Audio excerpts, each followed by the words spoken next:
باپ نے زندگی میں کسی بیٹی کو پلاٹ دیا ہو تو اس میں وراثت جاری ہوگی. ہم 2 بہنیں ہیں، 2 بھائی ہیں، والد صاحب کی وفات ہو گئی ہے. والد صاحب نے بیٹیوں کی شادی کے وقت ان کو پلاٹ دیے تھے تحفے یا جہیز کے طور پر.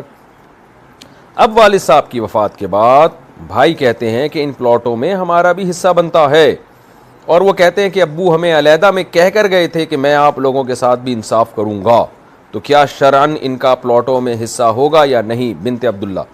اگر ابا نے وہ پلاٹ بہنوں کو زندگی میں دے کے مکمل ان کو اختیارات دے دیے تھے، ہینڈ اوور کر دیا تھا، تو وہ مکمل بہنوں کے پلاٹ ہیں، اس میں وراثت میں حصہ جاری نہیں ہوگا. اگرچہ ابا نے 100 دفعہ یہ کہا ہو کہ تم پہ ظلم نہیں کروں گا، تمہیں بھی ان پلاٹوں میں حصہ دوں گا وغیرہ وغیرہ، تو اس سے کچھ نہیں ہوتا.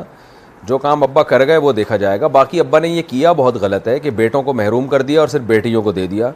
ابا کو ایسا نہیں کرنا چاہیے تھا. اس لیے والدین کو، خاص طور پہ باپ کو چاہیے کہ زندگی میں ہی وراثت کے مسائل وہ علماء سے پوچھ لیں.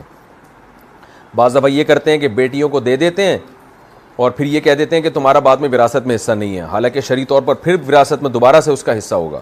بعض دفعہ بیٹوں کو دے دیتے ہیں اور کہتے ہیں اب تمہارا حصہ نہیں ہے، حالانکہ پھر ان کا بھی حصہ ہوتا ہے. تو یہ غلط ہے. لیکن بہرحال باپ نے بیٹیوں کو زندگی میں جو دے دیا وہ ان کا ہو گیا.